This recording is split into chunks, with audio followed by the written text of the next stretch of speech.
Hello, everyone. I'm really excited to welcome you again before the end of the year on our LinkedIn Live.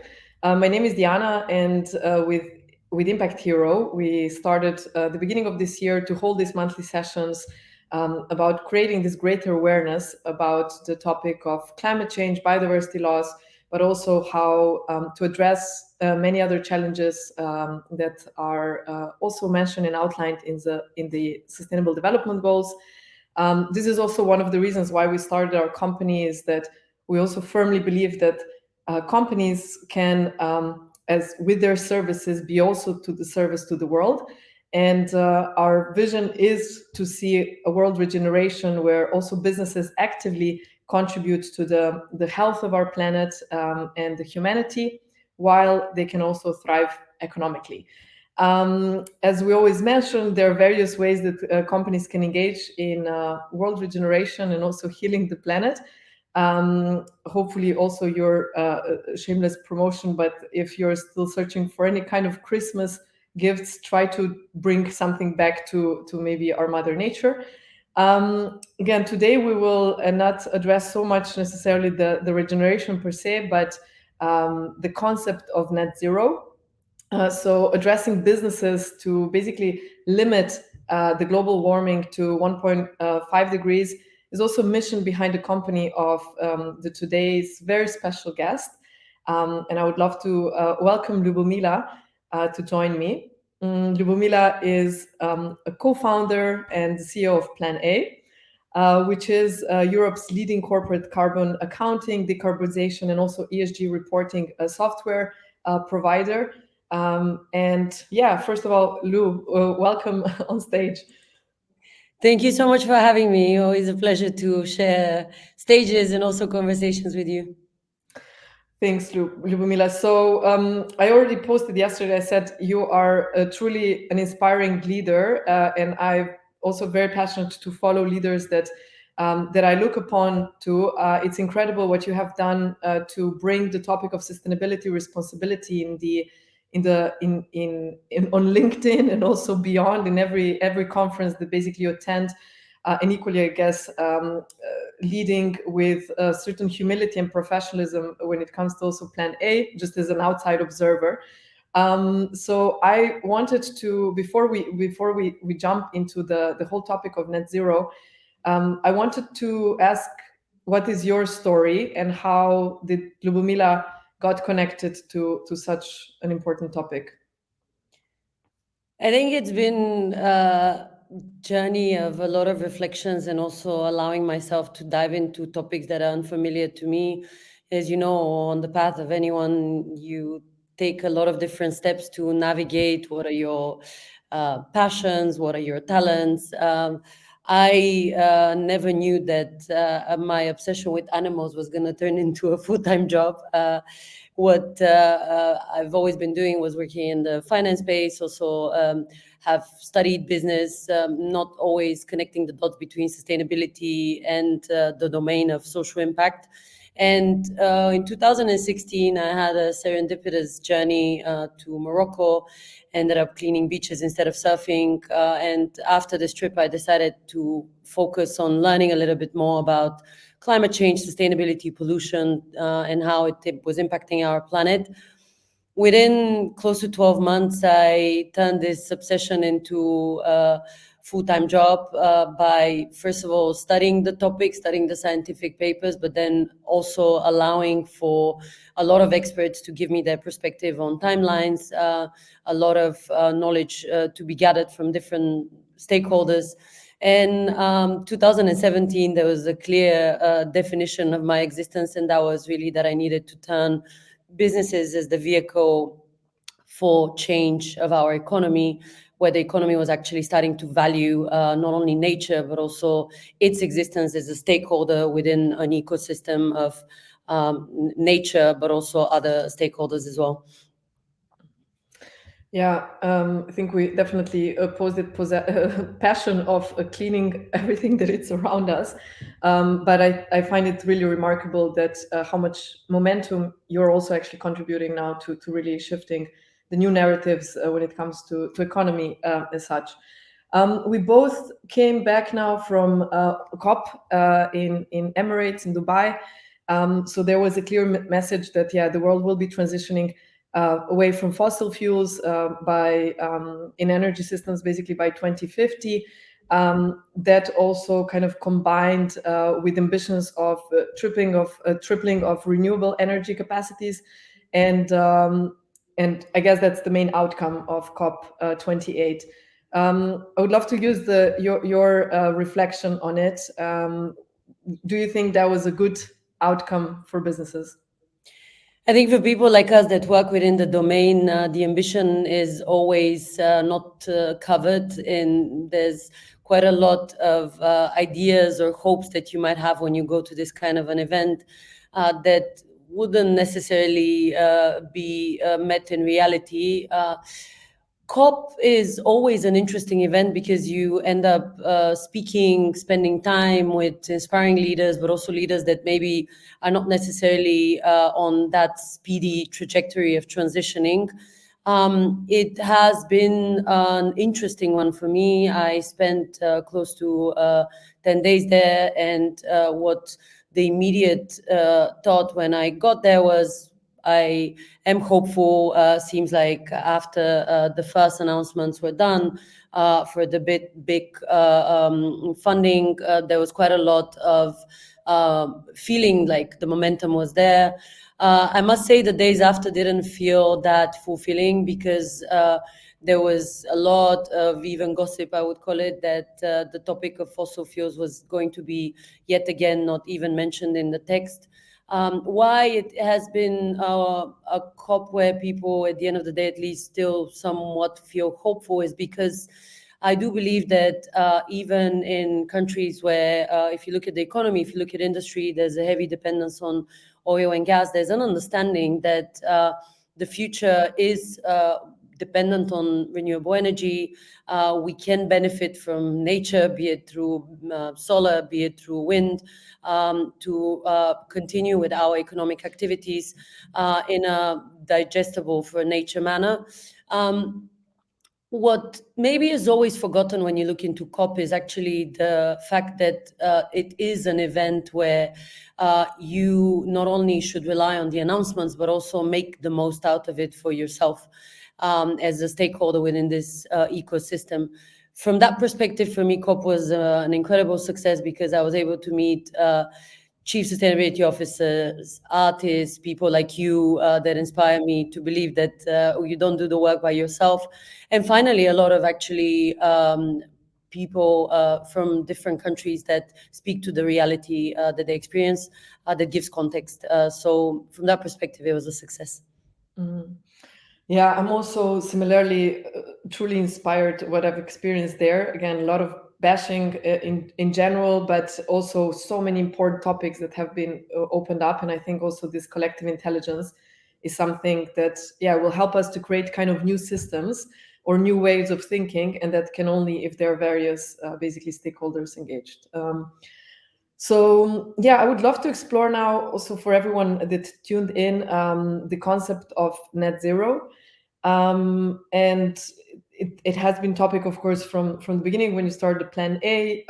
How basically the whole idea of net zero serve as a kind of crucial strategy in the climate change fight. Bringing us back into history, a lesson again, 2016 was definitely not a time when sustainability was on top of the agenda of business leaders.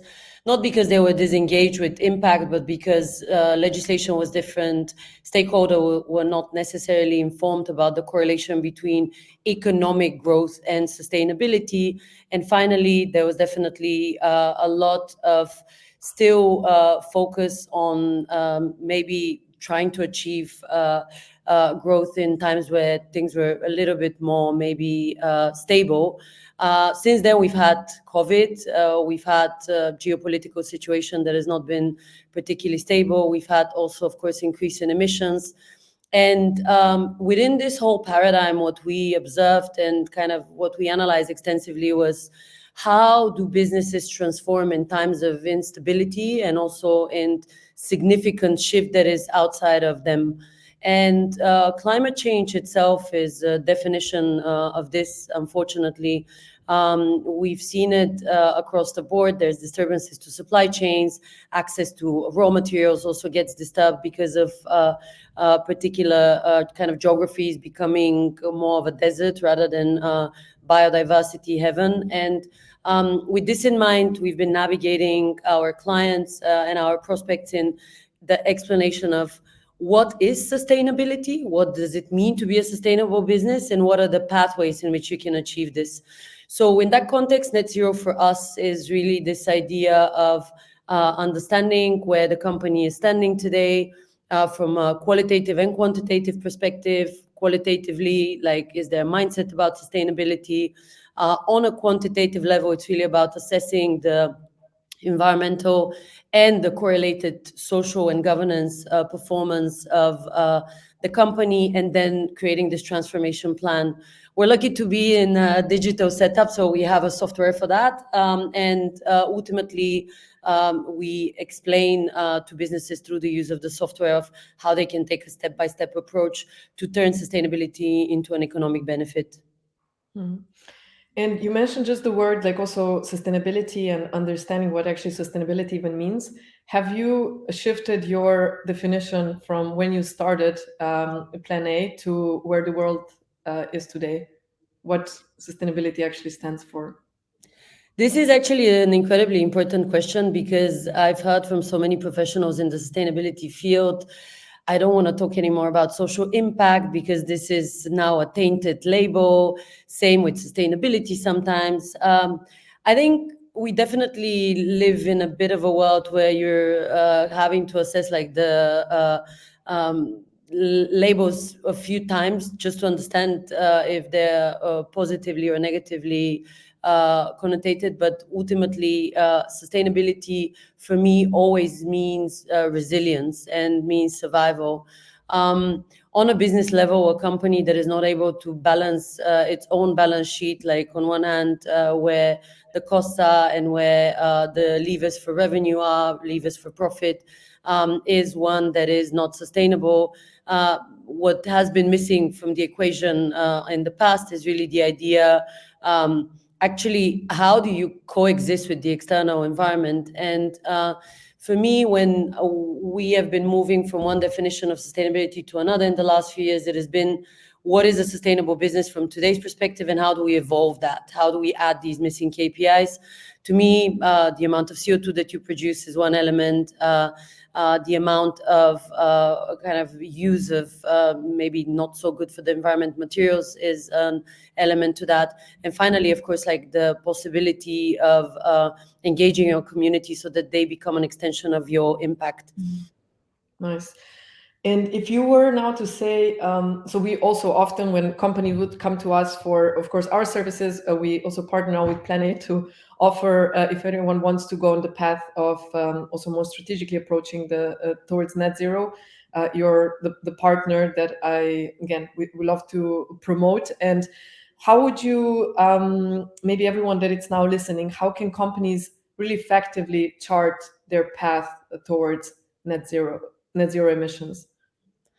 The first step, and it might be for some people a little bit too cliche or too superficial, is level of awareness. I've been in so many discussions with sustainability leaders where they speak about ESG reporting, they speak about legislation, but they really don't understand that the business survival is dependent on the sustainable mindset that you develop, alongside, of course, being compliant with all of the different standards. This awareness can be getting the team around the table, asking them questions about their concerns. Quite often, especially in our team, like I have a lot of people that have kids, you think of the next generation and you are obviously thinking, I want to be able to live on a planet where my children are also able to breathe properly, have a solid, stable setup where natural disasters are not part of their day-to-day. This level of awareness might not be put on the table if there's no discussion. So that to me is the first step. Awareness also from a decision maker perspective is really knowing what legislation is going to impact you. We've been supporting so many of our clients on all of the CSRD preparations. There's also so much legislation that has been popping up across Europe and also the US and other places. You just need to know about this. And then final level of awareness is really knowing how your bottom line is starting to be impacted by laws, but also just general client perception related to greenwashing. Some businesses, you don't necessarily even need to be in the fashion industry to be perceived as someone that is not doing a good job on sustainability. You need to be aware that people are actually starting to assess the labels of products related to agriculture and any kind of consumption. And this, I would say, three elements can allow for the kickoff of this journey. Then it goes into a qualitative assessment for your carbon footprint. Then it goes into maybe assessment of other KPIs. CSRD has like 1,178 KPIs that businesses would need to assess. So it goes like deeper into like transformation, how you're taking steps to become better to the planet, to the economy. And then taking action, of course, like taking action by working with companies like ours, but also really making sure that you are at the forefront of this transformation that is inevitable. And businesses can only decide to be either the pioneers or the laggards in it, but not participants. Mm. Exactly. I often also think that, basically why which businesses will really be relevant, let's say 10 years from now. And I guess only those that really would put sustainability now at the core probably of their also strategies somehow. But you mentioned also legislations. Just for everyone also listening, everyone can also sign up to your great newsletter, which you're sending up on a weekly basis. But it sometimes seems like so hard to grasp all this legislation. And sometimes I know you are basically mentioning also those what is coming up in your newsletters. But how are you basically staying up to date with everything that it's happening out there? A few years back, I decided to do an experiment and I stopped reading news for 6 months. And it was wild because I was so obsessed beforehand to always be on top of all the shifts that were going on in the world. And I was at a time of my life where I needed to stay informed because I was on the search of a job as part of my agenda and as a student. And I think since then, I have been really careful of how I digest information because this experiment allowed me to know that sometimes overabundance of information is useful, sometimes it's not. You can be the person that sits at a dinner table and says smart stuff that you've read in a newsletter, but also maybe sometimes like the deep thinking that you've done based on only one article instead of 10 maybe leads to a more interesting conversation. So in the context of climate change, I have been quite, I would say, careful, first of all, to understand which sources do I trust. And then as a second step, to be really meticulous of covering them on a frequent basis and kind of being on top of what's going on. It has been definitely defined by scientific publications like Nature, Carbon Brief, but also I would say investigative journalism coming out of really interesting, more niche and more, I would say, local kind of players. And then the final thing has really been making sure that when I have social media, I have an account actually even on Instagram that is specific to Plan A. I use it actually as my additional information source. And this really helps me kind of define 3 layers of learning that are different in format, but also like comprehensively give me an overview of what is to be maybe shared with others, to be given as an overview, and also to be a defining point and a milestone in the journey of the people that are part of my personal community. I'm really lucky to be connected to so many people on LinkedIn that actually even themselves send me things that are happening to them on the ground, and also share information about projects. So ultimately, this is the reason why I've been so also careful of how I treat information and how I share it. Mm. Yes, so call for everyone. Subscribe if you still haven't, because I said it's also a nice summary of what Lubomila has been going now through a couple of years. If we were to talk, let's say, if you were to talk to basically a startup or a mid-size company, and then you have corporations, how do you basically adjust the tone of call to go on the path of net zero? So what can like startup do? What can like mid-sized company do, or early startup, mid-sized company, and then of course corporations? This is an incredibly important question because the tone of voice, if it's unified and always the same, sometimes can be a mismatch to the stage of the awareness and the stage of the excitement of a company to do work on sustainability. I have been really careful to study and understand what is the motivation of a business really to kick off this discussion. Is it to do with this legislative burden? Is it to do with lack of know-how internally and lack of expertise on sustainability? Or is it pure awareness, excitement for this social impact element? Small businesses quite usually interested in combining all of these things at the same time. They want to be compliant. Don't want to do it at a significantly higher cost than maybe if they have a full-time employee. So a digital solution helps them optimize this. When it comes to the social impact, as you know, in a smaller company that I would account like both of ours towards, like you really need to maintain and manage the motivation of the team members differently than maybe in a corporate where there's like structures and like initiatives and even full teams only dedicated to team engagement. Social impact can be a very strong lever for teams to be motivated, as this is the additional contributed to the loyalty that potentially you already have for the company. And the final bit is really like, how do you navigate this whole thing? Like our tool is ultimately allowing them to automate the assessment, then they automatically get a prescription on how they can improve, and then finally they have the automation related to the reporting, just to make sure that they are on top of the legislation, they're on top of everything that is important for them to tick off, and they can track what the progress is. For the larger businesses, usually you end up speaking to quite a lot of different stakeholders before not even a decision is made, but before you understand the psyche of the company, because even if there's a big sustainability team, they are usually impacted by the industry in which they operate. And if you're in the industries where there's a lot of EU legislation or even other geographies legislation, you are thinking, is my survival at stake if I don't comply, if I don't start going on this net zero journey?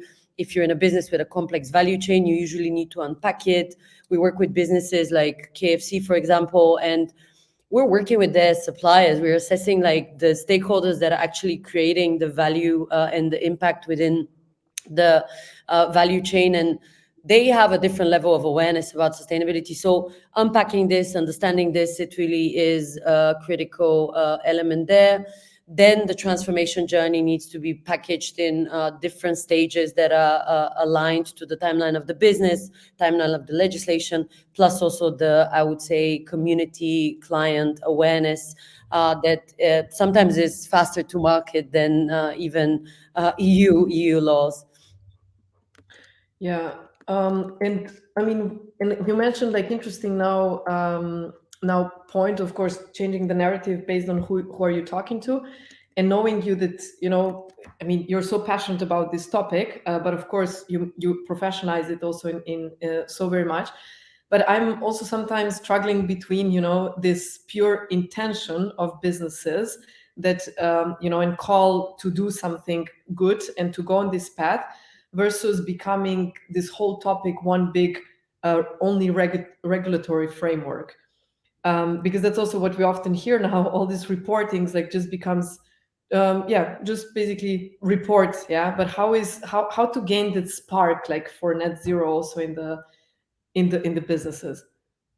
Because then I also really believe, it's always like this why, right? Why you do it, it's probably going to be more long term than Yeah. just as a piece of paper. So I think we're aligned with you on the mindset that when you work on something that has a deadline of 5 to 7 years, you really need to do your best and fight as hard as you can to make it possible for business to get excited. And what I always say is, and usually to maybe the tech industry, our way of engaging with businesses has been to first like assess what is the spark that already exists, to then be able to translate it into kind of this trigger that is going to create other sparks. Sometimes legislation is actually a really good one. It kicks off well because in the structured mind of someone maybe that is responsible for non-financial reporting, it gives them the confidence that they have gathered the KPIs, they can use this as the status quo assessment, and then they can go on this journey afterwards. But first step, social impact report. What we have seen in practice actually with quite a lot of exciting businesses. I'm thinking of the story of one definitely key success player in the fashion industry, Gani. Gani came to us and they said 3.5 years back, we need to prepare a social impact report. And we're like, okay. But the conversations during the sales process actually were quite interesting because they were showing that the person that was then the social impact manager turned now into the person that is managing all of their sustainability efforts phenomenally. Was deeply passionate about the decarbonization topic, but she needed this kickoff point to then go on this journey. The spark was that we just worked with the fact that there was a milestone that it was in the mind of this person, and this milestone was ultimately one that we needed to align with to then get them to the point now where they've been working extensively with us on the decarbonization agenda, and they even have created internally a department for the materials of the future.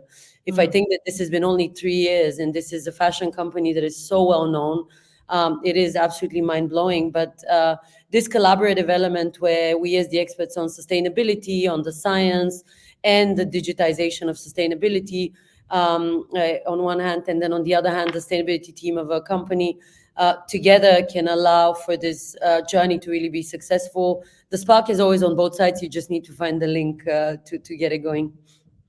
yeah, and I would love to also pause here for a second. So this question often as well comes like, is it necessary for business to completely reinvent their business model? And some businesses, of course, more traditional ones, kind of would have to have this call versus trying to improve a lot of different areas. How do you also address that question? I find it interesting to unpack the whole sustainability journey of a business, because ultimately a business that has been able to achieve its own sustainability agenda is one that has ticked off a lot of boxes. But these boxes are in the minds of people navigating sustainability quite often maybe confusing, because you're thinking, I need to gather data, I need to prepare a report, I need to then create a decarbonization strategy. I've seen so many cases where a sustainability leader or a social impact or ESG leader in a business is actually thinking, well, for me, it's about organizing a team event where we do a cleanup to start with, because, or we plant trees, like supporting an organization like Impact Hero. It has been quite interesting to make sure that, again, going back to your previous question, you find the spark, you connect the dots, but then you work with the psyche of this sustainability professional on, let's now start going on this journey that is a little bit maybe confusing. It's complex. It requires scientific knowledge, but you have already maybe ticked off a box that is in our minds a little bit down the journey, but we're going to repurpose this activity, put it as the starting point, and then start like ticking off these other to-dos in a different manner. It's really non-trivial to work in this space, because you're rebalancing the definition of value. And in this context, it's so difficult to actually understand the mentality of every single sustainability leader. we're using the learnings from the last 6 years to make sure that we are translating our actions into tangible results for them. But the starting point, I must say, has continued to be as confusing as it has been even 6 years back. And maybe can you give us some, you mentioned one customer or two customers. Do you have any other great use cases that Plan A has been tailoring towards?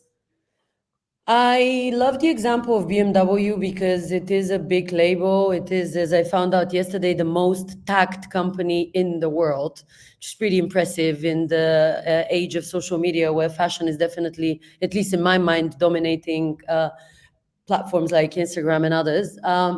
What has been so fascinating about working with BMW is that they have, first of all, been focused on building.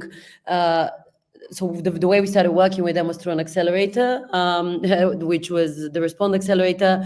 Funnily enough, and perfect timing of this conversation, there's open applications at the moment for the Respond Accelerator. If anyone is listening that is building an impactful company, do it. We were the first batch like 3 years back, and it has been incredibly useful because it has allowed us to navigate the joint work with corporates and with others. So with BMW, we started working with the foundation. Then we moved on to working with BMW Germany and then other entities to get now to the point where we even have a white label product with them.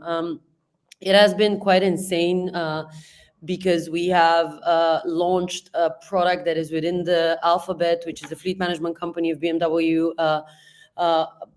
platform that essentially allows for anyone that has a fleet to assess the emissions of the vehicles, the fuel consumption, get automatically suggestions on how you can improve, and then finally get a report on this ESG compliance kind of ever-shifting dynamic.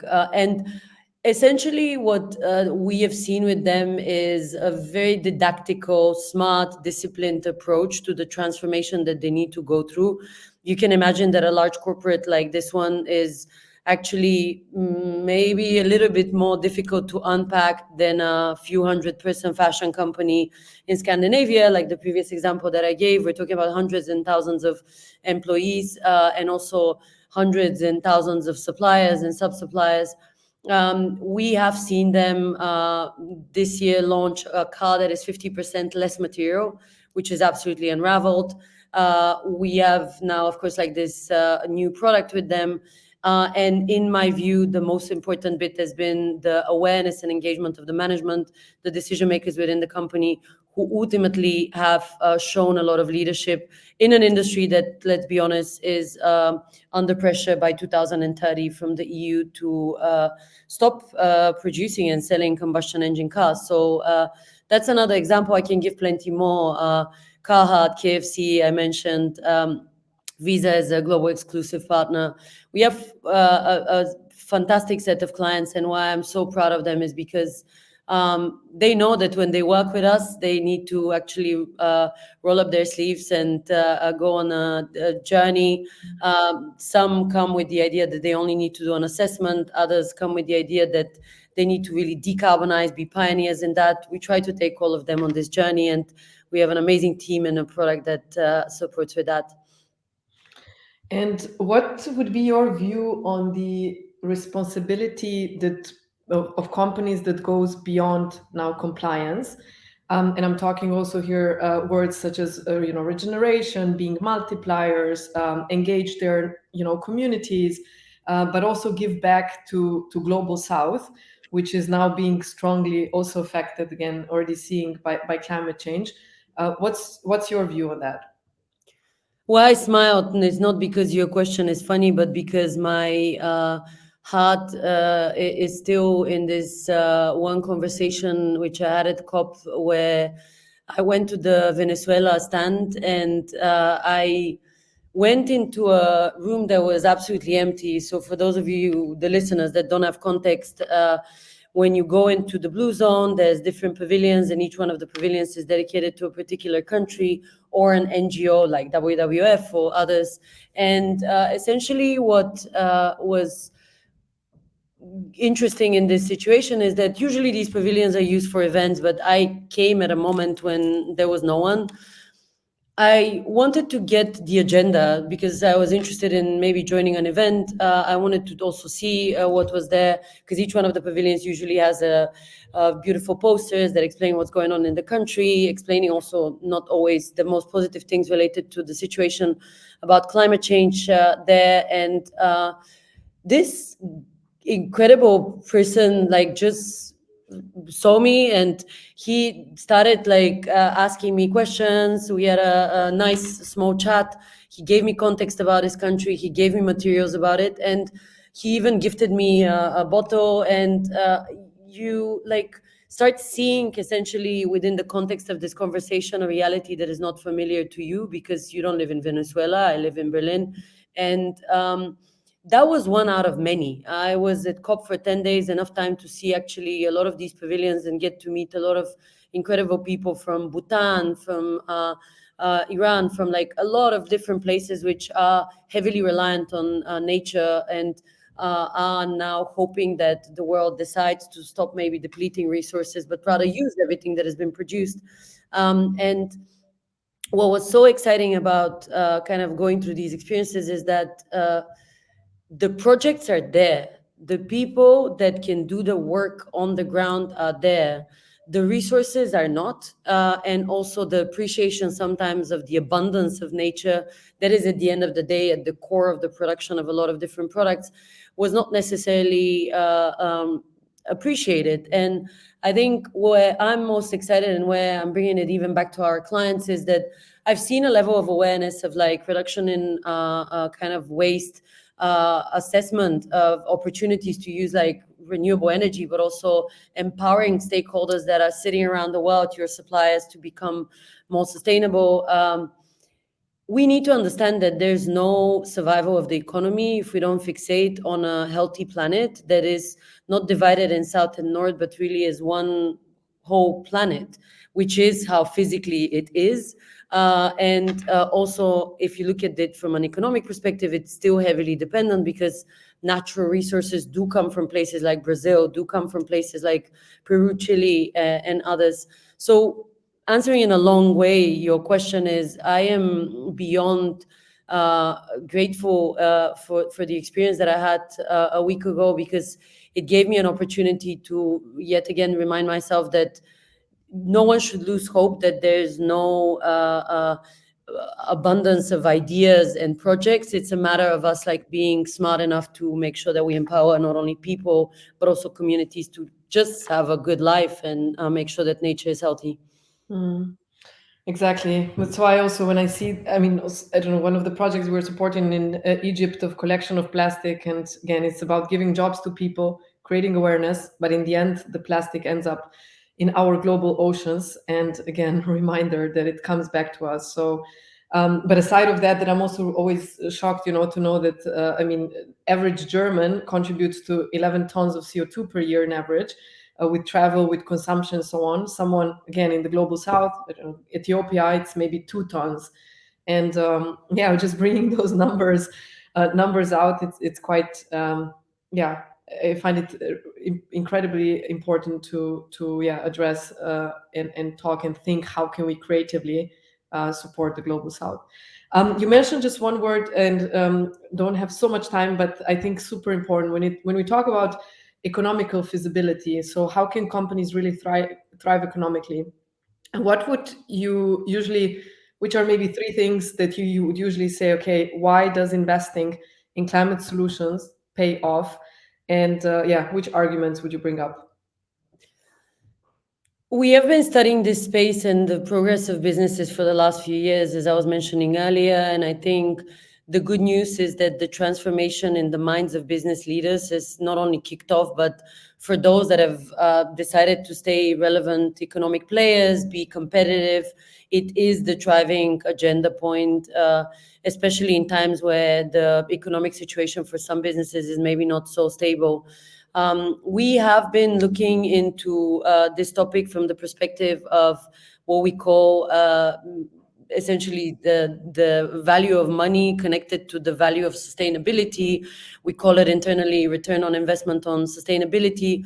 That is not a KPI that is only associated to CO2, but it's actually related to money. And we have now assessed more than 1,500 businesses. We're working with, as I was mentioning, quite a big number in the corporate sphere, but also in a few other domains, and even like public sector, like European Commission as a client.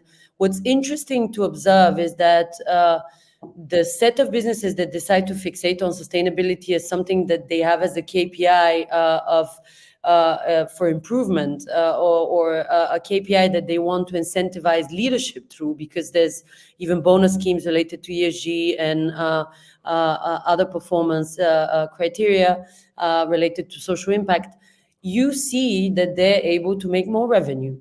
And I can go into the mathematical and scientific work behind that. We have a beautiful sustainability solutions team that is really focused on connecting the dots between science, customer success, product engineering, and also, of course, like even the sales and partnerships process.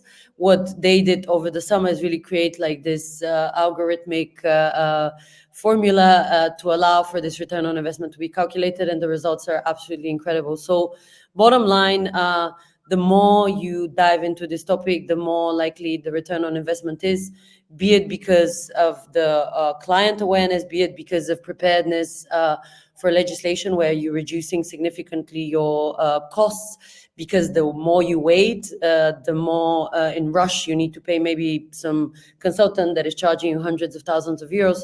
So ultimately, that's the approach that we've taken, and we have it embedded in the product to allow for this to be a KPI that is understood by anyone in the company. Mm.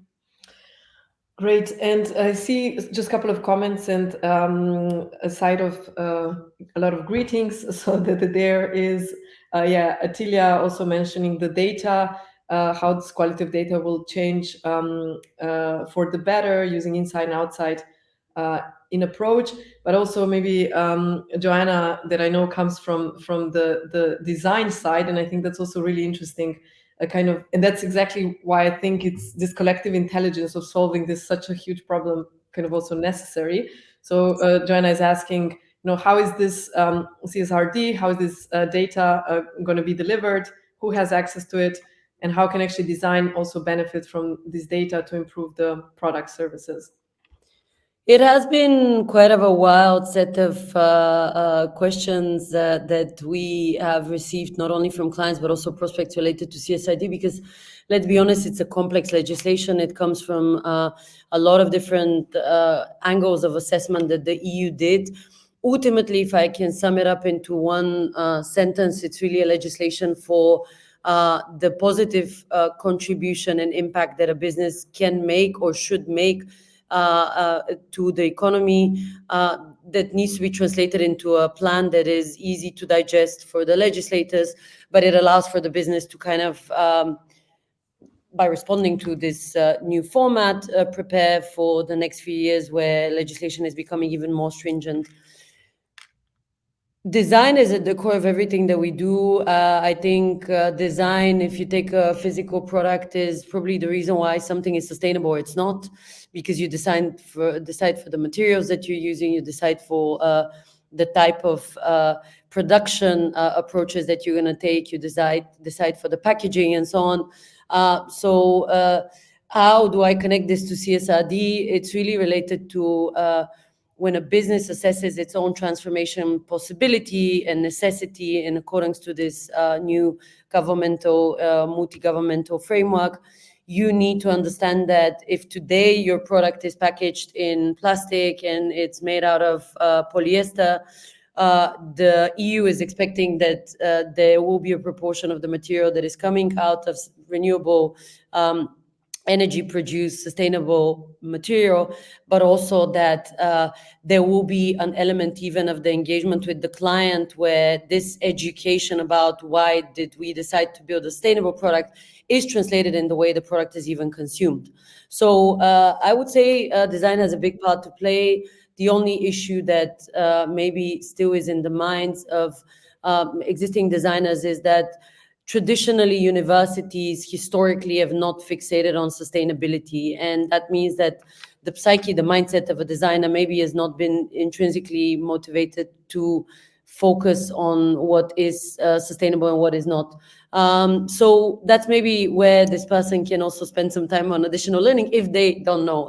If they know, kudos, because I think many more professionals just need to add like some scientific and sustainability knowledge to be perfectly aligned with this topic. Thank you, Lubomila. We have last question, or actually two more, but this one is maybe as a final thought on the whole topic of net zero.